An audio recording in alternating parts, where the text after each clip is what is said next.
All right, so we'll start with the comparative method. The comparative method was first proposed or introduced by Lewis Henry Morgan. What he did was gathered kinship data from around the world by mail, so mailing out kind of surveys asking for people's familial structure. He published his results in a publication called Systems of Consanguinity and Affinity of the Human Family. And so this was like that first kind of meta analysis of how at least literate, somewhat modern Western populations defined those relationships. Comparative information is still very relevant in modern anthropology. There is a web resource called the Human Relations Area File that gives you a vast quantity of that kind of standardized data. There have also been other files like the standard cross-cultural sample, etc., that collected the same kind of information on like hundreds of different populations. And so as anthropologists gather more data, they oftentimes share their data with this human relations area file. We could do an exercise, we're not going to this week, but we could do an exercise where we're comparing something like marriage patterns among, I don't know, the Nepalese Sherpas in the foothills of the Himalayas versus marriage patterns among modern American men. You would actually find some very interesting differences. For one, in the foothills of the Himalayas, this is one area of the world where we find polyandry, where one female marries multiple males. This is found in less than 1% of all societies in the world. So, that comparison could be incredibly interesting. But we might come back to the human relations area files a little bit later, but just know that they're out there, that there are websites you can go to get some of that comparative data. The genealogical method was first employed by William Rivers in 1898. He was doing work in the Torres Strait. This is the series of islands between Australia and New Guinea. And he was studying the heritability of color blindness. Well, color blindness is a strongly genetically based trait. It is a recessive trait. And so it is one that, in order to have children who are colorblind, you either have to have reproduction between two people who carry the colorblind gene, or you have to have reproduction between a carrier of the gene and someone who is in fact colorblind. When you marry your close relatives, like we were just talking at the end of part two about with European nobility, kind of historically, you end up with a higher prevalence of colorblindness because it's just more likely that both of you will be carriers or one of you will have the full expression of the trait while the partner is a carrier.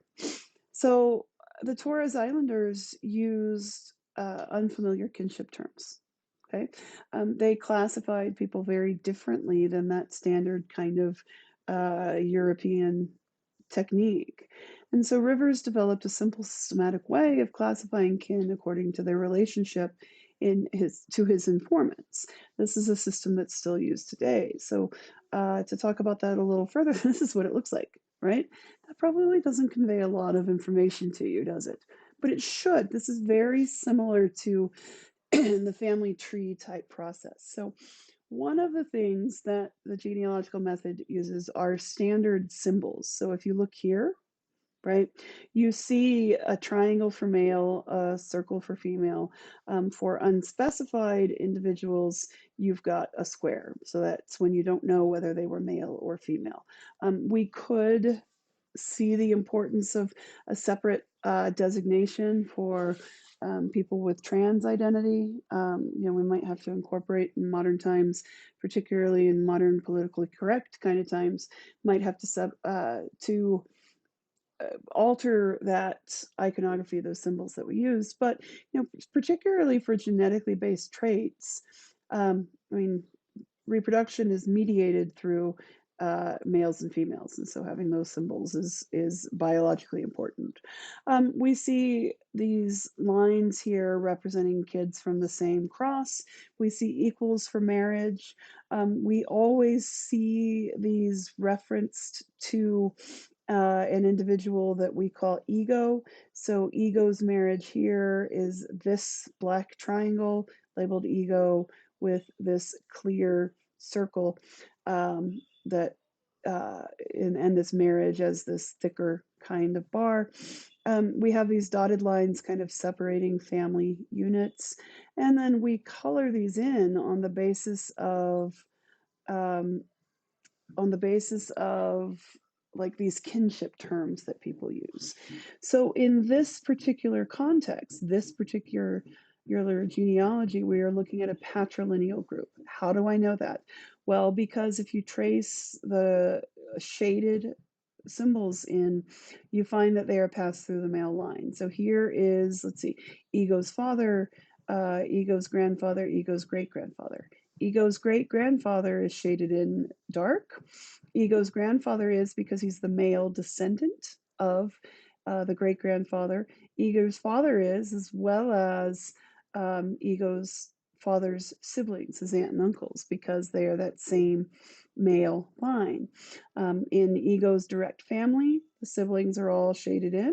The mother is not. The mother comes from a different, what we call a patriline, because she carries her father's identity even into the marriage. And so, one interesting thing that comes into play when we've got kinship either through a matrilineal or patrilineal line is that we don't culturally recognize, like in this particular example, Ego's mother is not actually related to Ego. I mean, we know from a biological standpoint that she is, right? Ego shares half of her genes, but from a cultural standpoint, Ego gets his family identity from his paternal line, from his father. Sorry, I didn't mean to advance there. So, uh, depicting the genealogical method in this way helps you kind of distinguish these biological relationships from these cultural relationships and really get down to things that can be particularly important, like genetic traits that may seem prevalent, may in fact be prevalent because they're not recognizing cousins as kin, right? Because they're marrying their cross cousins, because those cross cousins belong to different paternal lines. So they can get quite messy, but there is a systematic way of understanding them. I'm not expecting you to be experts at the genealogical method after one or two slides on it.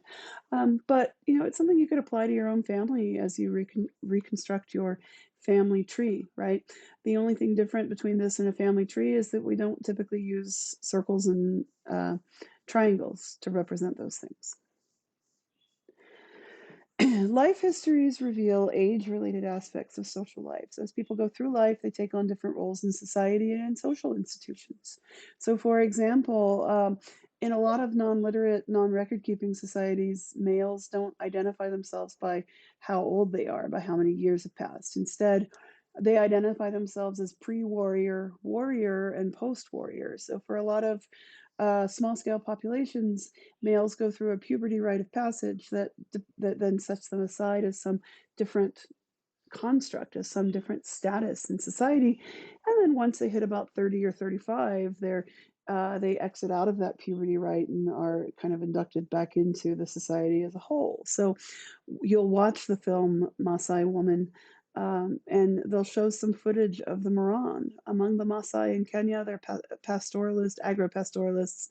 They typically had a lot of warfare historically because, well, I mean, pastoralists base their economy on something that can be stolen in the sense of it being livestock, right? You can't really steal somebody's land. You have to displace them to be able to have access to their land, but you can steal their cattle, you can steal their horses, you can steal their goats, etc.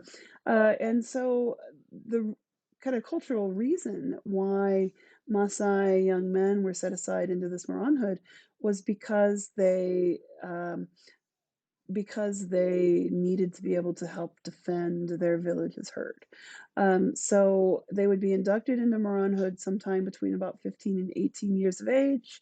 They would stay Moran until they were in their 30s, and their status is completely different as Moran. They're not allowed to live in the village, they have to live in their own encampments. They are often visited by young women, either those that haven't been married yet, or the younger wives of older men, because the Maasai practice polygyny. But they really have this culturally separate and distinct status. And then by the time they're about 30 or 35, they go through another ceremony where their heads are shaved and their bodies are painted and they become culturally recognized as elders. And that's when they're allowed to marry for the first time. That's when they really start kind of marking their ownership and their prestige in their society. So, the film will focus predominantly on women's rites of passage and the life that women lead, but it will include some footage of the various ceremonies that Maasai men go through as well. So, that would be an example of a relevant life history feature, these age-related aspects of social life. Ethnohistory combines ethnographic and cultural approaches to understanding how cultures change through time. So, we recognize that um, cultures are ever evolving, they're not static. We talked about that last week, right? And so understanding how ethnic groups have been treated and identified in the past and understanding kind of their actions and attitudes in the present are incredibly relevant. So if we were, for example, to look at Jewish life pre and post World War II, right, we'd find some big differences, some concerns that Jewish people feel after the Holocaust happened, uh, are very fundamentally different than what they felt and how they identified before the Holocaust. So, it can even be, I mean, in the case of the Holocaust, we have actual inherited trauma. That experience has changed genetic markers in the genome of descendants of Holocaust survivors. So, there can be biological bases, biological markers that correlate with these ethnic markers as well. So with respect to life histories, ethnographers can understand how age affects typical social roles by recording multiple life histories within a society. So if you're only there for a year, you might study for the Maasai men of each age category. And ethnohistorical research is incredibly important in studying non-literate communities because history in non-literate communities is rarely written down. So, one example here would be the Navajo, right? Prior to World War II, Navajo was not a written language. You wouldn't find texts that allowed you to learn Navajo. Of course, C&M offers a Navajo class. So now we do have Navajo textbooks that are language textbooks. But that's a relatively recent occurrence. So, how on earth would you uh, get to know the ethno-history of the Navajo? Well, it would be through oral traditions, and it would be through um, really utilizing the stories that other people have told before you ever came to study them. And so, even in context with historical documents, life histories and archaeological data can provide additional perspectives on the official history because I mean, history is written by the winners of conflict, right? History is written by the people who assume the majority. And so, when you took American history as a high school student, right?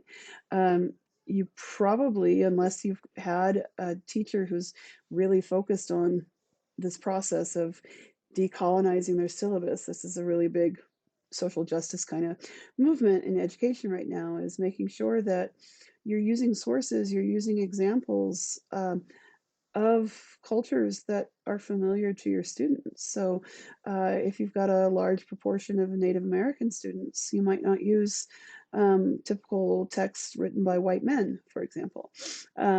Really bringing in other perspectives and recognizing it's an aspect of cultural relativism, recognizing each culture as valued and worthy of its own right. But unless you've had an instructor who really focused on this, much of the American history that you learned um, in high school is white American history, European American history, right? It's the winners were the majority, and they're the ones whose historical exploits get recorded in texts. So, understanding others' perspectives and particularly looking at other ethnic groups, perhaps in that same population, can give you a valuable frame of reference. that can be really illuminating. Rapid appraisals, these may be required for highly specific questions or when funding can't support year-round field research. So here, for example, we've got a picture of Anthony Oliver Smith engaged in applied anthropology, investigating the impacts of an earthquake. That's going to be a rapid appraisal. Why? Because as soon as the earthquake happens, people start recovering from the earthquake. So, it's not going to be something that's going to persist for like 5, 10 years. I mean, it might, it depends on where you are.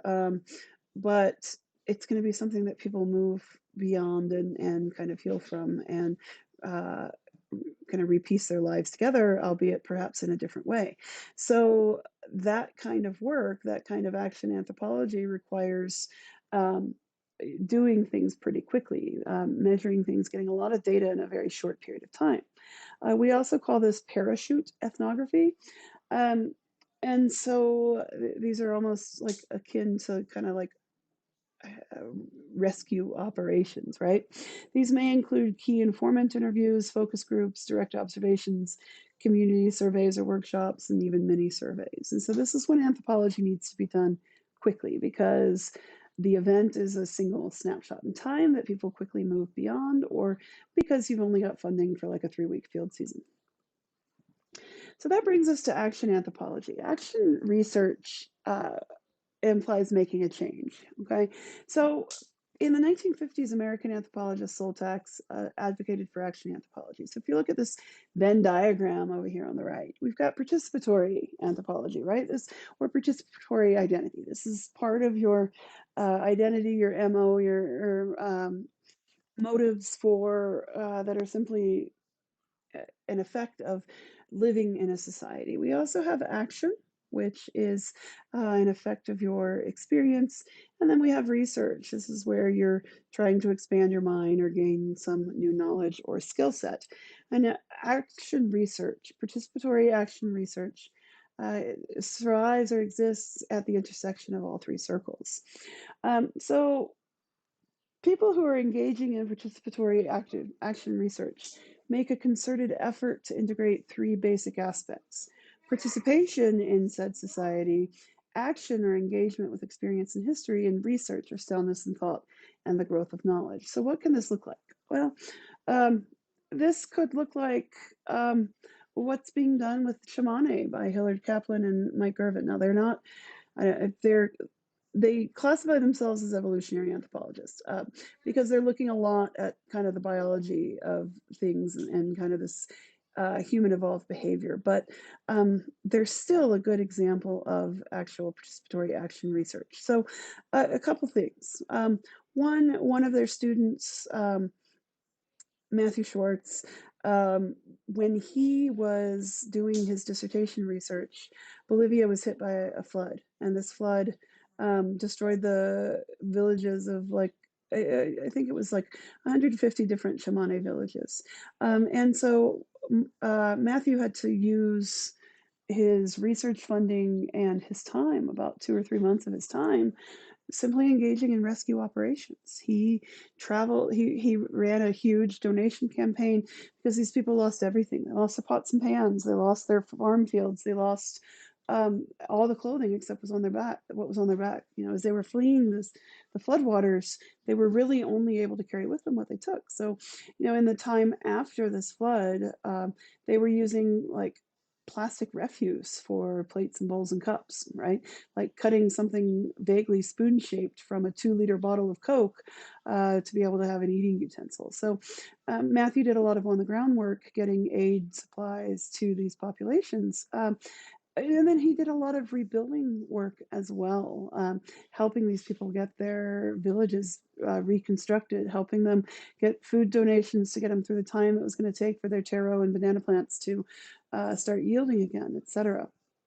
This is definitely something that Matt didn't plan for in his research calendar and research budget, but it became very obvious very quickly that if the Chamane as a group were going to survive for anyone else to work with them, that he had to be active in their aid. The other aspect, the Chamane are being studied as part of a health and human life history kind of study. So they've taken a lot of data on growth rates, on parasite loads, on kind of antigen responses or antibody responses to diseases, et cetera. And in that, they've brought medical personnel to these local communities. Well, uh, what's going to happen when they leave, right? What's going to happen when they're no longer working with this field site? It would be inhumane to withdraw all these medical personnel when the Chamane have gotten really accustomed to having access to medical treatment, because some of these villages are incredibly isolated, and historically these people didn't have any access to medicine at all, not even something as simple as aspirin, right? They had some ethnomedicine, but that's different. So what Hilly and Mike have really focused on is contributing to that system, and any of the resources that they're bringing in through the course of their study, they're working out a way to keep those resources embedded in the Chamane community. So they have trained some of the Chamane themselves to be kind of like physician's assistants, I mean, without going to med school, but trained to recognize signs of infection, recognize signs of different parasite um, infections, doing kind of routine public health kind of vaccinations, et cetera. Um, and having access to at least medications that aren't like specialized medications. So having access to things for allergic responses like Benadryl, right, to aspirin, to things like that, and recognizing when someone's ailments call for using those particular medications. And then they're also working out a system where um, medical professionals from closer cities make regular rounds, so that the Chamane villages can expect like 4 times a year that doctors will come and be able to treat bigger problems, be able to arrange for transportation to cities with hospitals if there's problems that uh, are incredibly serious, et cetera. So, they're giving back to the community, they're providing action, they're making sure that they have brought something positive to the people that they're working with, as people have become accustomed to medical intervention, making sure that that medical intervention will continue when they are no longer around. So this is just a good example of this kind of action research.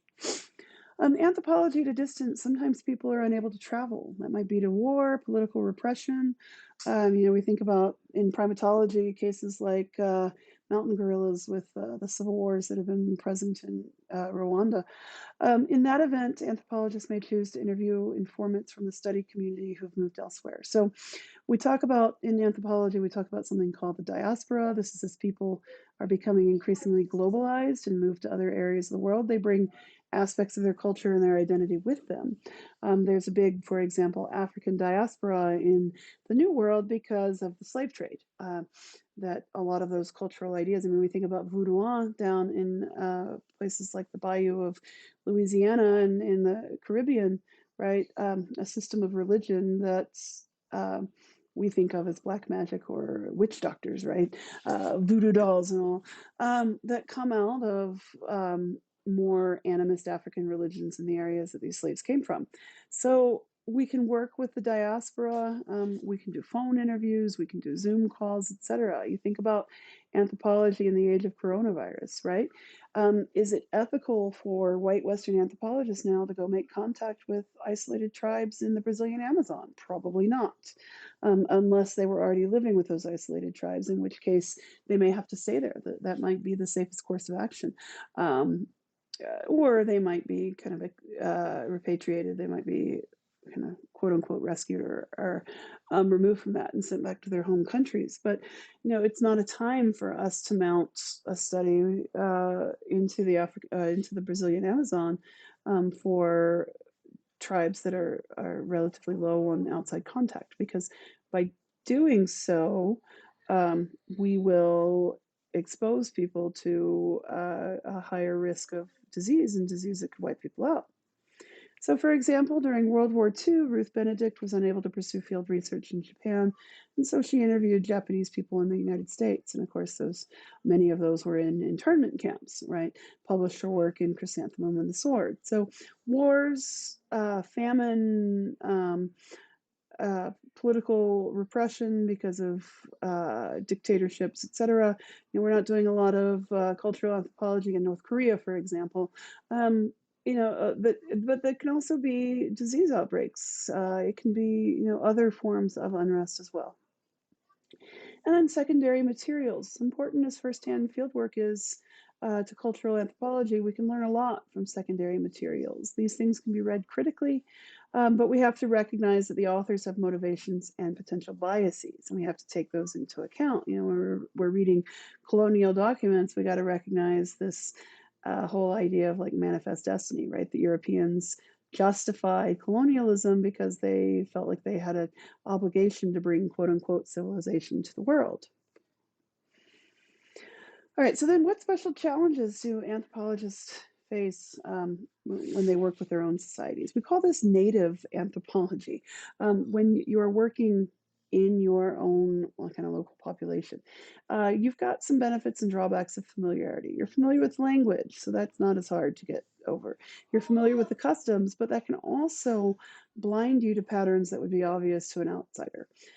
So people become more engaged trying to address social problems of their own countries after they've done native anthropology. So there's a really interesting situation that's been done in Espanola. There was a woman, an anthropologist, who was working with drug addicts in Espanola. Espanola has one of the highest per capita rates of heroin death, with kids as young as 2 suffering from heroin overdoses. And so this anthropologist chose to live and become embedded in the drug using community in Espanola, and has been instrumental in getting clinics that offer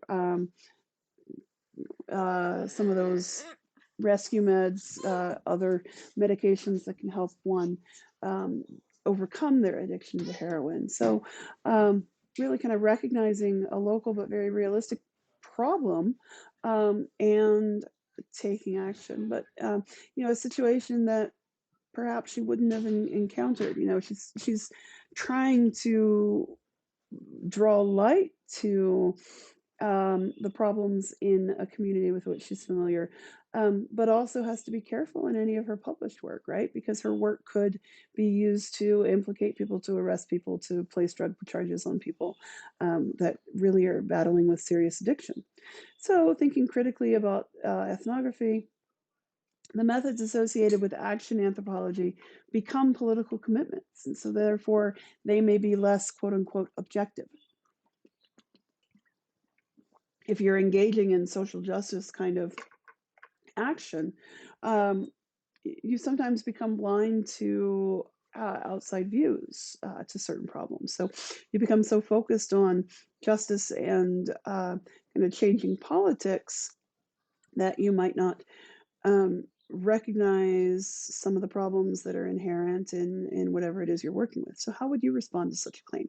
Can you be action based while also maintaining that objective viewpoint? All right, so that brings us lastly to these ethical dilemmas. We all face common ethical dilemmas. We've got a commitment to do no harm.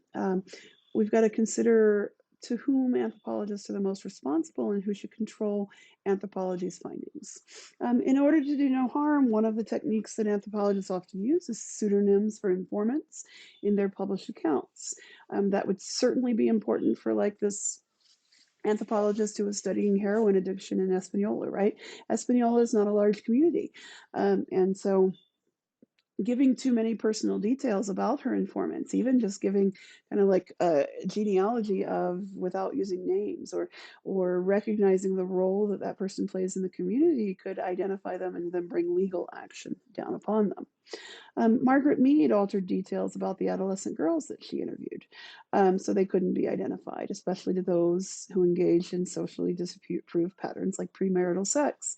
Whistleblowers in corporations, we often have to hide their identity. You think about things like Deep Throat and the Watergate scandal and such, right? So anthropologists can both put themselves in danger, but also put their populations in danger if they present identifiable information. Anthropologists have no First Amendment protections. We are obligated to protect our informants, but field data are subject to a subpoena from a court in criminal investigations. We cannot, for example, um, hide our sources. So you've got to be careful even in how you collect your data. If you don't want to implicate people's identities, then you may have to mask their identities even in your field notes and have some method for recalling, like how you kind of crack the code of who you were talking about and such. So um, it's scary kind of ethical gray area when we're talking about identifying informants and kind of keeping them protected from criminal action. Most anthropologists view their field notes as too private for publication, except in carefully edited excerpts, particularly when you're engaging in that scribbling, right? You're recording things that may not be culturally appropriate, that may not be politically correct. You're recording your own impressions of something, and that's personal information, right? Do you want everybody reading your diary? Probably not. Isn't that like the stereotypical conflict between a girl and her younger brother, for example, right? So you've got to be careful about who has access then to your field notes. If it's even questionable whether those field notes should be made available to the informant communities, right? Particularly some of the notes that you make early on or when you're collecting personal information that could be detrimental to someone's life in the community, right? Like um, paternity, for example, and you uncover the fact that in a lot of populations, women engage in extra pair paternity, meaning that they seek to get some genetic variety in their offspring. They may not be attracted to their husbands, etc. And these extramarital affairs and knowledge thereof could make life incredibly dangerous for individual subjects that you're studying. The data belongs to the informants, but they may contain these details that individuals don't want publicly exposed. Sexual assault data, extra pair paternity data, just even general feelings towards other people in the population. Now, they might make a comment that they don't particularly like so and so. In a society where you've only got 50 to 200 individuals, even that knowledge becoming public can make life incredibly hard for someone.